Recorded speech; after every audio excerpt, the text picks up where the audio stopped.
Bonjour à tous et à toutes, j'espère que vous allez bien. Aujourd'hui on s'intéresse à la guerre austro-prussienne de 1866 qui a des conséquences pour l'Allemagne, la monarchie autrichienne et l'ensemble de l'Europe, en donnant une réponse définitive à la question qui doit dominer le monde germanique. Cette solution, par les armes, démontre l'impossible maintien de l'Empire d'Autriche, peuplé d'Allemands, de Hongrois, de Slaves et d'Italiens.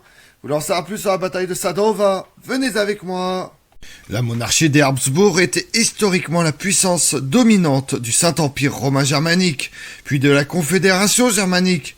Mais à partir du printemps des peuples, la puissance montante de la Prusse, militaire et économique, aiguise la question de l'hégémonie au sein de la Confédération germanique.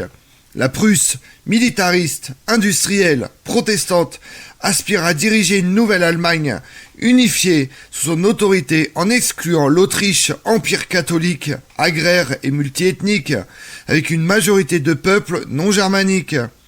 Il s'agissait de la réalisation de la vision d'une solution Petite Allemagne, dominée par la Prusse, par opposition à la solution Grande Allemagne, vision traditionnelle d'une Allemagne dominée par l'Autriche depuis le XIVe siècle.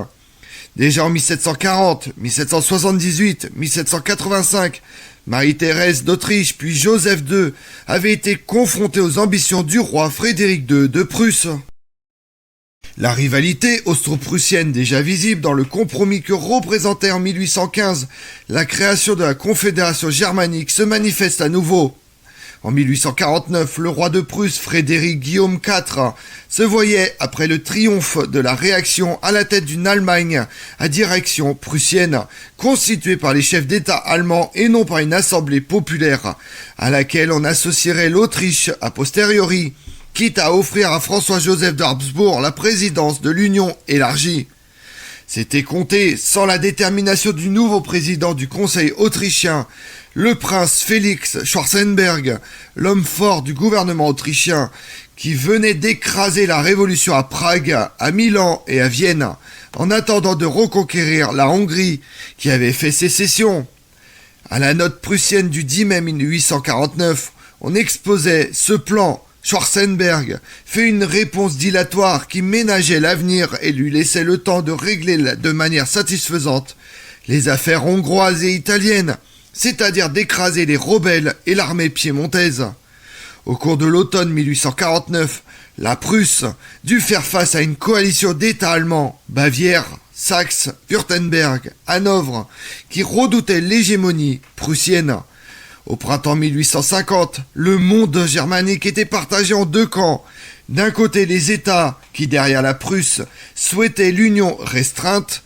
De l'autre, les États qui, avec l'Autriche, voulaient rétablir la Confédération germanique telle qu'elle avait fonctionné de 1815 à 1848 et qui, pour cela, acceptent l'invitation adressée par François-Joseph d'Habsbourg de se réunir à Francfort le 1er mai 1850.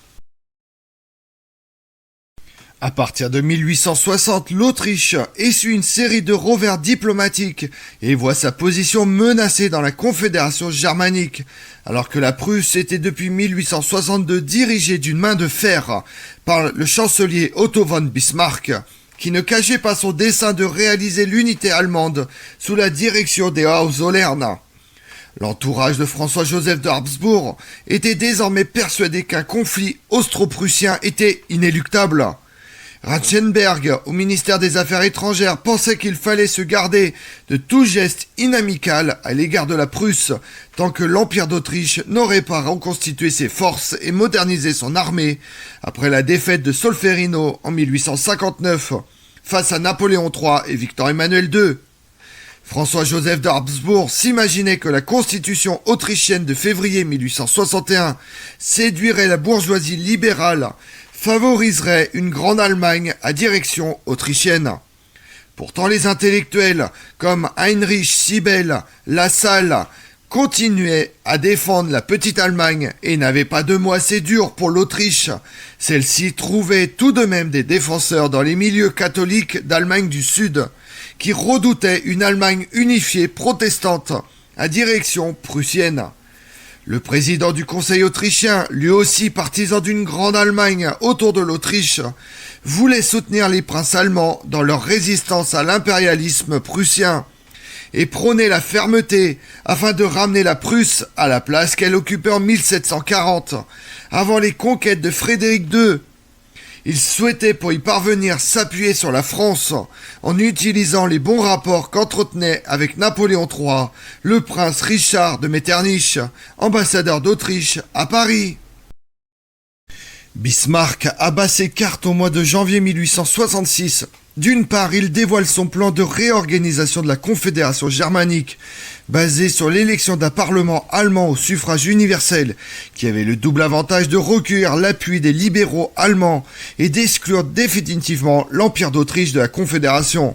D'autre part, il adresse le 28 janvier une note comminatoire à Reichsberg concernant l'administration des duchés.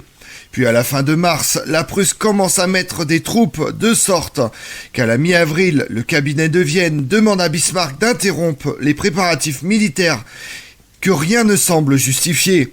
Pour toute réponse, Guillaume Ier donne l'ordre de mobilisation générale le 12 mai 1866 pour finalement dénoncer la convention de Gastein et envahir le Holstein occupé par des troupes autrichiennes le 7 juin 1866. C'est le premier acte d'une guerre éclair qui dure moins de 6 semaines et se solde par une retentissante défaite autrichienne. Le 10 juin, il propose de réorganiser la Confédération germanique en excluant formellement l'Empire d'Autriche. Diplomatiquement, la situation de l'Autriche, isolée sur l'échiquier européen, la Russie, alliée de la Prusse, ne voulait rien faire en faveur d'une puissance qui l'avait trahi pendant la guerre de Crimée. La Grande-Bretagne n'avait pas d'armée et depuis la mort du prince Albert en 1861, époux de la reine Victoria, son gouvernement s'intéressait beaucoup moins aux affaires du continent. Le rapprochement franco-autrichien n'avait pas abouti, car Bismarck avait neutralisé Napoléon III lors d'une entrevue à Biarritz en octobre 1865, qui était bien disposé à l'égard de l'unité allemande. L'armée avait été désorganisée par la malheureuse expédition du Mexique. En outre, la gauche était favorable à l'achèvement de l'unité italienne et hostile à l'Autriche catholique. Enfin, Bismarck avait signé le 8 avril un traité d'alliance avec l'Italie qui était prête à attaquer l'Autriche pour libérer la Vénétie, de sorte que François-Joseph d'Habsbourg a dû mener la guerre sur 2 fronts. Cependant, la Bavière, le Wurtemberg, le Grand-Duché de Bade, la Saxe, la Hesse et le Hanovre se sont engagés aux côtés de l'Autriche, qui a formellement déclaré la guerre à la Prusse le 15 juin 1866. Militairement, la situation était moins favorable qu'elle n'y paraissait. L'armée autrichienne comptait bien 528 000 hommes, dont 460 000 en état de combattre. Mais le corps de bataille ne dépassait guère les 300 000 hommes, répartis en 10 corps d'armée et 5 divisions de cavalerie. Le reste des troupes était laissé dans la forteresse à Vienne et en Hongrie pour des raisons de sécurité intérieure. Il fallut laisser en Italie 3 corps d'armée sous le commandement de l'archiduc Albert, ces 74 000 hommes étant jugés suffisants pour tenir tête à l'armée italienne. L'armée principale, concentrée en Bohême, était forte de 7 corps d'armée sous le commandement du général Benedette, un entraîneur d'hommes médiocre stratège avec les 23 000 Saxons.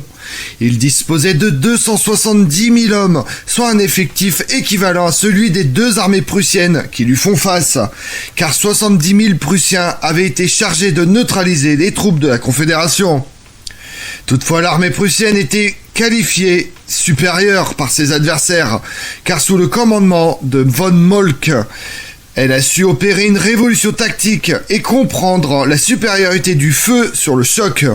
Devant les fusils Dreyse à tir rapide, se chargeant par la culasse, toute attaque à la baïonnette était en effet devenue dérisoire et ne pouvait conduire qu'au massacre. L'état-major autrichien n'avait pas su tirer les leçons de la campagne de 1859 et il fera inutilement massacrer ses fantassins. En outre, les Prussiens ont su tirer parti des innovations techniques récentes. chemin de fer, télégraphe, pour manœuvrer et concentrer les troupes. Depuis 1861, les troupes prussiennes ont participé à des manœuvres annuelles, alors que les Autrichiens se contentaient de parades et de défilés. Enfin, Moltke a organisé un corps d'état-major et élevé le niveau d'instruction des officiers. L'Autriche s'engage dans la guerre sans conviction. Initialement, l'armée autrichienne n'a que la première armée prussienne et l'armée de l'Elbe face à elle, les unités du prince héritier étant encore en chemin. En effet, à la suite d'une coupure de ligne télégraphique, l'ordre d'attaque, décidé le soir précédent par Frédéric Charles de Prusse, n'est transmis à l'armée emmenée par le prince héritier que vers 4 heures du matin. 2 cavaliers ont dû chevaucher toute la nuit. En conséquence, la pression se fait au fil des heures de plus en plus forte sur les troupes prussiennes en sous-effectif. La 7e division d'infanterie prussienne du général-major Eduard von Frasensky et en particulier le 27e régiment d'infanterie attaquent dans le bois de Svep. Ils se retrouvent face à 2 corps d'armée autrichiens. Un carnage effroyable s'ensuit. Le roi de Prusse ordonne à la première armée au centre de marcher et de soutenir. Le village de Sadova est pris, mais les combats font toujours rage dans les bois. L'artillerie autrichienne arrête les Prussiens vers 11 heures du matin. La première armée prussienne, qui s'était placée au départ à l'ouest de la rivière, ne pouvait que difficilement faire traverser son artillerie. Sans en référer à l'état-major autrichien, le comte Farenstix et ses troupes tentent alors de reprendre le bois. Déjà, les généraux autrichiens se bercent de l'illusion d'une victoire facile, ce qui les conduit d'ailleurs à ne pas ordonner une charge de cavalerie au moment où la bataille pouvait être décidée en leur faveur. Du côté prussien, les premiers signes de mauvaise humeur apparaissent contre le plan peu orthodoxe de von Moltke. Guillaume Ier lui-même ainsi que son ministre-président le comte Bismarck craignent une défaite. Bismarck souffle même à un proche que si l'armée du prince héritier n'arrivait pas avant qu'il ait fini son cigare, il se tirerait une balle dans la tête. À midi, le maréchal Benedek ordonne l'utilisation des troupes de réserve qui ne parviennent cependant pas à reconquérir la colline. Environ 2h30 de l'après-midi surgit à l'horizon, en haut d'une colline, le premier régiment de garde, avant-garde des troupes de la garde de la 2e armée, composé près de 100 000 hommes. Elle attaque le flanc droit autrichien et prend aussitôt l'armée autrichienne en tenaille dans le bois de Svep. En peu de temps, les Autrichiens perdent près de 10 000 hommes. Face à la menace d'un encerclement de l'ensemble de son armée, Benedek abandonne la partie et ordonne la retraite de ses troupes poursuivies par la cavalerie prussienne. Dans le Paris du Second Empire, on craint que ne se crée sur la frontière un puissant voisin et uni sous la domination de la Prusse. Très vite apparaît le slogan d'appel à la bataille pour empêcher la Prusse d'unir l'Allemagne. Revanche pour Sadova. Le but est d'étouffer le mouvement d'unification allemande, ce qui aboutit à la guerre franco-prussienne de 1870. On peut affirmer que le refus français de soutenir l'Autriche s'est révélé un bien mauvais calcul. La Prusse est renforcée, assurée de ne pas être attaquée par la Russie, pourra bientôt se tourner contre la France. La bataille a aussi de profondes conséquences pour l'Empire autrichien. Malgré les victoires de Kotsoza le 24 juin et de Lisa le 20 juillet contre les Italiens alliés des Prussiens, l'empereur François-Joseph d'Habsbourg est contraint, à la suite de la défaite catastrophique de Sadova, de remettre la Vénétie à l'Italie. L'Autriche est exclue de la Confédération germanique, dissoute de fait. La Prusse annexe le Schleswig-Holstein, le Hanovre, la Hesse électorale, le duché de Nassau, Francfort-sur-le-Main, tout en fondant la Confédération d'Allemagne du Nord. Pourtant, l'Autriche ne doit céder aucun de ses territoires à la Prusse, de par la volonté de Bismarck et malgré les pressions des généraux prussiens et même du roi. Bismarck refuse d'humilier l'Empire d'Autriche, ce qui pourrait pousser celle-ci à chercher sa revanche, notamment par une alliance avec la France. Le 26 juillet 1866 est conclue la paix provisoire. Le maréchal autrichien Ludwig von Benedek, certain stratège doué, est tenu pour responsable de cette débâcle. À la suite de la défaite, il est démis de son poste et traduit en conseil de guerre. La procédure est suspendue sous la pression de l'empereur, mais il est ordonné à Bénédicte de se taire jusqu'à la fin de ses jours à propos de la bataille.